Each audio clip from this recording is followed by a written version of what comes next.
৩৮,০০০-এরও বেশি ভোটারের উপস্থিতিতে আগামী ৯ সেপ্টেম্বর অনুষ্ঠিত হতে যাচ্ছে ঢাকা বিশ্ববিদ্যালয় ছাত্র সংসদ নির্বাচন। ডাকসু নির্বাচনকে আশাব্যঞ্জক হিসেবে দেখছেন সাধারণ শিক্ষার্থীরা। তবে বিশ্ববিদ্যালয় প্রশাসনের প্রতি অভিযোগ রয়েছে নারী প্রার্থীদের। নূর মোহাম্মদ ভূঁইয়া রিপোর্ট করেছেন। প্যানেল না স্বতন্ত্র, চাপা উত্তেজনায় ভোটাররা। এবারের ডাকসু নির্বাচনের আগে এসব বহুবিধি প্রশ্নের উত্তর খুঁজে পাওয়া দুষ্কর। আশা করা যাচ্ছে উৎসবমুখর পরিবেশেই হতে যাচ্ছে বহু আকাঙ্ক্ষিত ঢাকা বিশ্ববিদ্যালয় কেন্দ্রীয় ছাত্র সংসদ নির্বাচন।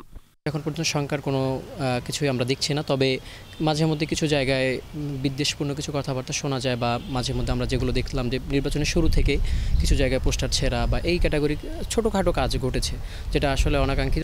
নির্বাচনী প্রচারণার চূড়ান্ত পর্যায়ে এসে চাঙ্গা মনোবল স্বতন্ত্র প্রার্থীদের। ডাকসুতে যারা ইলেকশন আসবে, আমার বিশ্বাস যারা শিক্ষার্থীদের কল্যাণে কাজ করতে পারবে ওরাই আসবে। এখানে ঢাকা বিশ্ববিদ্যালয় সবাই মেধাবী, এবং আমার বিশ্বাস সবাই যে যোগ্য প্রার্থী তারা সিলেক্ট করবে।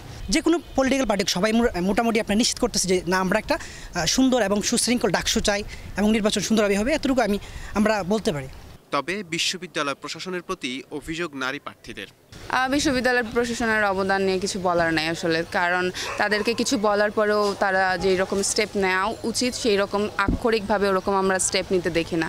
যদি বিশ্ববিদ্যালয়ের ওই রকম স্টেপ নেওয়া থাকতো তাহলে বিভিন্ন জায়গায় যে এখন পর্যন্ত কাদা ছুড়াছুড়ির রাজনীতি, এটা নিয়ে তারা কিছু স্টেপ নিতে পারতো। ডাকসু নির্বাচনকে আশাব্যঞ্জক হিসেবে দেখছে সাধারণ শিক্ষার্থীরা।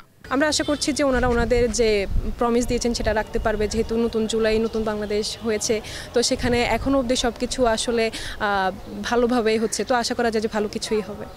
নির্বাচনকে কেন্দ্র করে শনিবার রাত ৮টা থেকে টানা ৩৪ ঘন্টা ঢাকা বিশ্ববিদ্যালয়ের সব প্রবেশপথ সর্বসাধারণের জন্য বন্ধ থাকবে।